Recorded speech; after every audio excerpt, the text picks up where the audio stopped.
तसं तर खूप काही घडणार आहे. असेही काही गोष्टी घडल्या आहेत, अशाही काही गोष्टी घडल्या आहेत की मला नाही वाटत की माया अथर्वला कधीच गमावू शकेल. कारण की अथर्व जर मायाचा होऊ शकत नाही तर कोणाचाच होऊ शकत नाही. लग्न करतेस बघा आता लग्नगाठी ज्या अशा असतात त्या अशा वरतून लिहून आलेल्या असतात. कारण की या बायका अजिबात चांगल्या नसतात, घरं तोडण्याची कामं करतात. हॅलो नमस्कार फ्रेंड्स, मी मज्जाची नीलम तुला जपणार आहे या मालिकेत. खरं तर माया आणि अथर्वचं लग्न आहे आणि आता ते काय होणार आहे हे आपणच मायाकडून जाणून घेऊया. पहिले कशी आहेस तू? सगळ्यात मी मस्त आहे, तू कशी आहेस? मी खूप छान आहे. पण आता आम्ही असं बघतो की माया तिथे लग्न सुरू आहे आणि तू अशा एक वेगळ्याच रूपात आहे. काय होतंय नेमकं, काय घडणार आहे? तसं तर खूप काही घडणार आहे. असेही काही गोष्टी घडल्या आहेत, अशाही काही गोष्टी घडल्या आहेत की ज्या मला एक्सपेक्टेड नव्हत्या. पण नक्की काय होणार आहे, कारण की बरोबर आहे तुझं लग्न माझं आहे, पण तिकडे अजून एक लग्न चालू आहे. मला काहीच कळत नाही सध्या काय होणार आहे. त्यामुळे असं वाटतंय की पुढे काय होणार आहे हे बघण्यासाठी तुम्हाला आमची मालिका तुला जपणार आहे झी मराठीवरती 10:30 वाजता बघावी लागणार आहे. येस, पण आता आम्ही बघतोय की त्याचं लग्न दुसरीसोबत होतंय आणि तुझं लग्न मोडतंय, असा काहीसा सिक्वेन्स आहे हा. सो अथर्वला गमवतेस याचा किती राग आहे आणि आता तू या घराण्याचा काही ना काही पद्धतीने राग जो असतो ना, जो आपण काढतो कुठेतरी, तसं काही करणार आहेस? मला नाही वाटत की माया अथर्वला कधीच गमावू शकेल. कारण की अथर्व जर मायाचा होऊ शकत नाही तर कोणाचाच होऊ शकत नाही. It is as simple as that. So आणि जर असं होणारच आहे तर मला असं वाटते की म्हणतात ना की ज्वालामुखी पेटतो तेव्हा तो स्वतः पेटत नाही, तो आजूबाजूची सगळीच गोष्ट अशी राख करून टाकतो.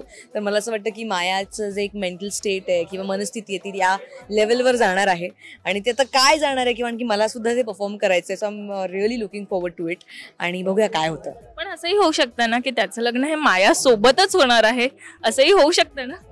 मग मला विचारशील तर हो, त्याचं लग्न माझ्यासोबतच झालं पाहिजे आणि जर नाही झालं तर मी परत काहीतरी करून त्याचं लग्न माझ्यासोबतच करून टाकेन. येस, पण वेदाला कशा पद्धतीने सांभाळशील हे लग्न झाल्यावर?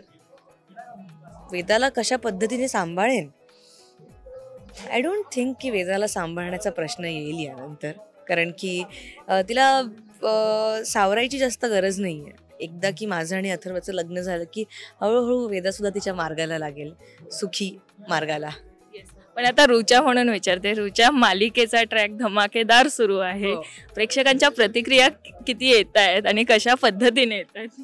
प्रेक्षकांच्या प्रतिक्रिया खूप छान येत आहेत. म्हणजे खूप म्हणतात ना आपण अपशब्द किंवा काही आपण जे इन्सल्ट्स म्हणू शकतो. मी त्या दिवशीच माझ्या आईने मला एक फेसबुकवरचं एक छोटंसं लिंक सेंड केली आणि त्याच्या खालती म्हणजे जवळपास 100च्या वरती अशा भरमसाठ हेट कॉमेंट्स होत्या आणि मला असं वाटतं की हीच माझ्या कामाची पावती आहे.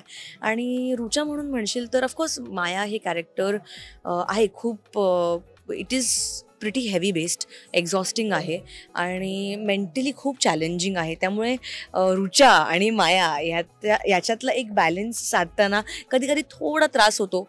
पण अगेन कुठल्याही मेहनतीशिवाय किंवा म्हणतात ना no pain no gain, so अशी ही पद्धत आहे. फक्त प्रत्येक शॉटमध्ये माझं 100% जावं याचाच माझा प्रयत्न आहे. So that is what I am trying आणि बस चल रहा है काम, जैसे करने का आज का शॉट है बेस्ट देने का आगे जाने का. येस, पण रुचा लुकबद्दल काय सांगशील? रुचा म्हणजे मी रुचाला पर्सनली ओळखते आणि रुचाचं साडी प्रेम हे एक वेगळंच आहे. रुचा, ही साडी ही तुला तितकीच आवडली असेल मला माहिती आहे, कारण की रुचाला सिम्पल साड्या जास्त आवडतात.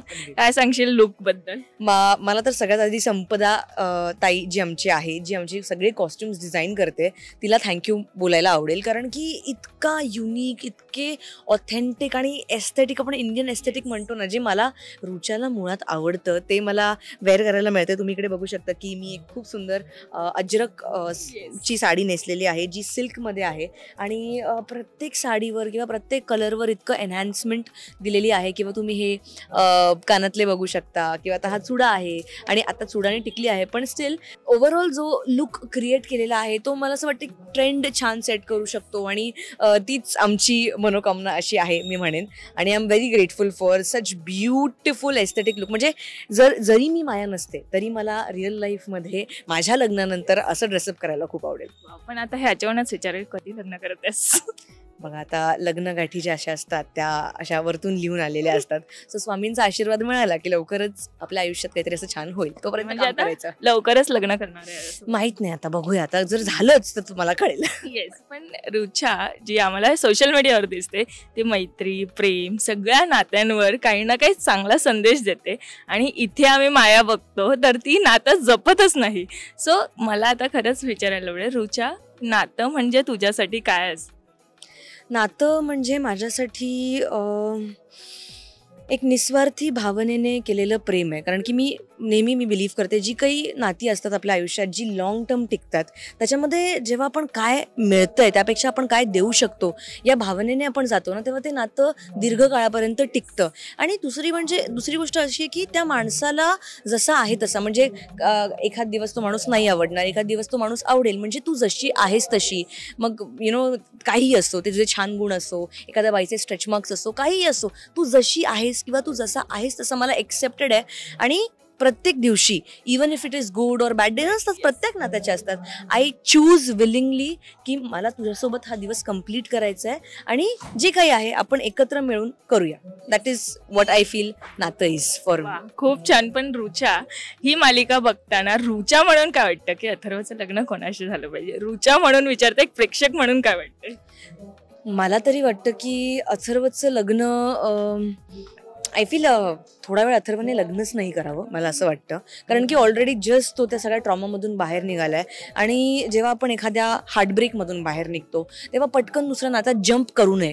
त्याने आपण सगळंच सिक्ल्यूड करून टाकतो. मला असं वाटतं की अथर्वने स्वतःवर फोकस करावं, स्वतःच्या मुलीवर फोकस करावं आणि मायापासून जेवढं शक्य होईल तेवढं लांब राहावं. कारण की या बायका अजिबात चांगल्या नसतात, घरं तोडण्याची कामं करतात. त्यामुळे अशा ज्या करणी आणि या सगळ्या करणाऱ्या बायका असतात त्यांच्यापासून 4 हात लांब राहायचं. आपण कलियुगामध्ये राहतो, ऑलरेडी लोक एकमेकांची घरं ओरबाडायलाच बसली आहे.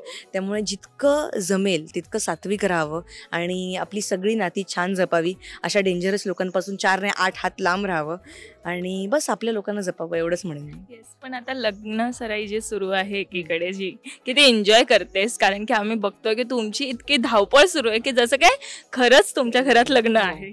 येस, मी ऑफकोर्स एन्जॉय करते. मध्ये मध्ये थकायला होतं मला, पण तेवढीच मज्जा येते, स्पेशली जेव्हा प्रेक्षकांचा इतका छान प्रतिसाद मिळतो. आता रिसेंटली संगीत झालं, एंगेजमेंट झाली आणि ओव्हरऑल जे एक रिअलिझम आहे, सगळ्या को ॲक्टर्सचं एक आम्हाला सपोर्ट आहे. कोणी कधीच इतके सिक्वेन्सेस झाले पण एकही आमचा जो को ॲक्टर आहे नेवर दे आर लाईक अरे यार दिस दॅट, असं काहीच नाही. सगळे लोक इतक्या छान प्रेमाने काम करतायत ना, मग कधी कधी आपल्या आजूबाजूचं वातावरण आहे तेच आपल्याला इतकं इन्स्पायर करतं मी म्हणेन. आणि ते इन्स्पिरेशन बघून अजून जल्लोष येतो की यार अजून छान काम करायचं आहे, अजून छान टेक द्यायचा आहे आणि ऑब्व्हियसली मज्जाच करायची आहे बस. पण मायाचा आता लुक चेंज झालेला पाहिला नाही, काय माहित, ते मलाही माहित नाही, त्यामुळे आपल्याला ते पाहावं लागेल की काय होणार आहे. येस, पण आता हे लग्न तर तू एन्जॉय करते, पण मी ऐकलं की संगीतमध्ये धमाकेदार डान्स केलास आणि पूर्णपणे तुम्ही सगळेच मिळून हे लग्न एन्जॉय करतात. एखाद्या असं कुठेतरी लग्नाला गेली आणि झालेली फजेती अशी कोणती असेल, किंवा एखादा असं असतं ना कोणत्या तरी लग्नात काही ना काही घडतं आणि ते आपल्याला खूप लक्षात राहतं, ते काय आहे?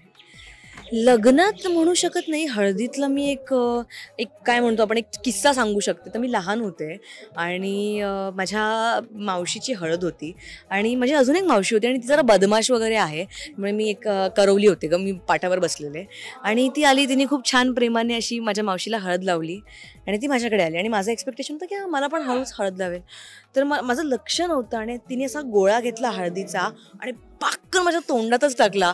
आणि मी लहान होते आणि मला माहीत नव्हतं, त्यामुळे मी रडायलाच लागले, कारण की नाका तोंडात सगळं ह्याच्यामध्ये माझी हळद गेलेली आणि मी रडायला लागलेले. सो तो एक असा चांगला वाईट असा किस्सा आहे. So that is what I remember. Marathi मनोरंजन सृष्टीमधील मालिका, चित्रपट, नाटक तसेच कलाकारांबद्दलच्या नवीन अपडेट्स जाणून घेण्यासाठी नक्की सबस्क्राईब करा इट्स मज्जा मराठी या आपल्या नवीन यूट्यूब चॅनलला.